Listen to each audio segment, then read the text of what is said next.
Hey guys! Alright, no more where's the Valby build. It's finally here. But honestly, with Valby, you'll learn more by watching than reading. How to use Bubble Bullet. Each bounce stacks more damage. So aim at the ground to make it bounce tighter and stack heavy damage in one spot. If it hits an enemy directly, it won't bounce anymore. So try to fire it slightly off target. You can see her tossing bubble bullets at walls or boxes sometimes, right? That's not a mistake. She's actually using the bounce to her advantage. So yeah, you can totally play like that too. You can even cancel skill 4's ending motion with another skill like this.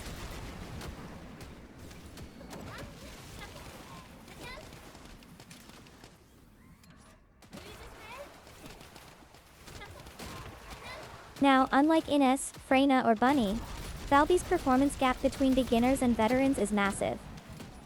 That's because her spawn reading and positioning matter a lot.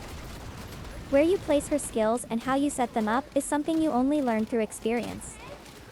If you don't get that yet, you might think she's weak, but she's really not.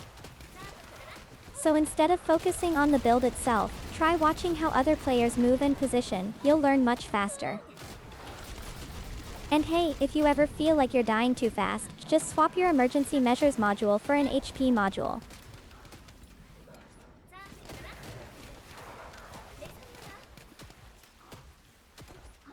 Power Beyond actually pairs super well with Valby's skills. Once you get the feel for it, you can pull enemies together right when you need to. Since Valby's burst damage isn't that strong, it helps to pre-place your skills before fighting bosses, or use skill 4 for setup damage.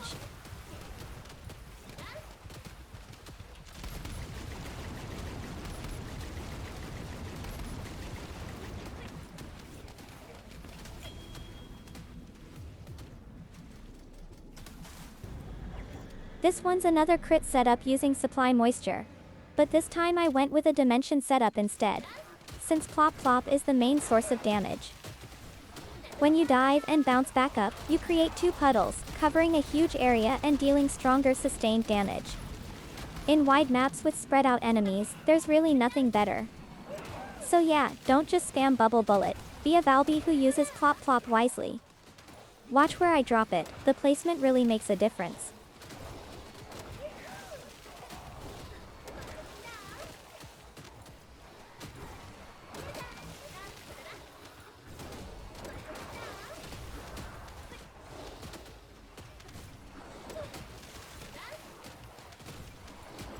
The only downside?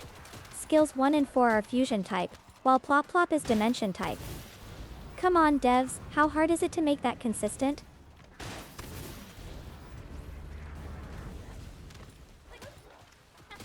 As for Plop Plop, hitting enemies reduces its cooldown, so I dropped cooldown reduction on my reactor. If you want more damage, you can drop another cooldown module. Since Plop Plop alone can't trigger Blue Beetle's crit buff, make sure to use Bubble Bullet in between to keep that buff up. With the Plop Plop build, Valby can finally link her skills in all kinds of fun ways. But seriously, when's skill 3 coming back?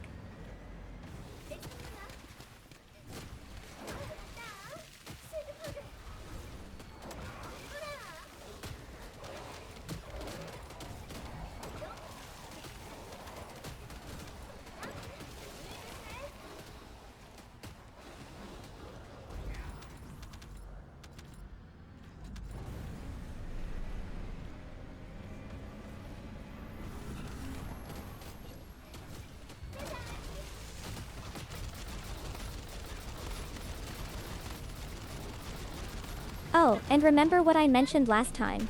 If you take down the two Vulgus ships that spawn in the back, the boss spawns right after. Valby's burst is usually her weak point, but with the new weapon Manus, you can melt Axion's boss a lot faster. Way less stressful, right?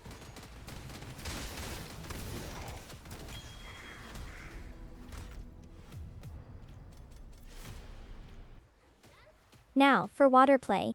You don't even need to watch gameplay for this one. Just press Q, then Q again, and again, and again. That's literally it.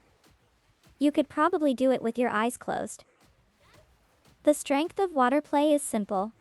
Wider range, faster ticks. Every 0.5 seconds. It's perfect for open maps where enemies pop up everywhere.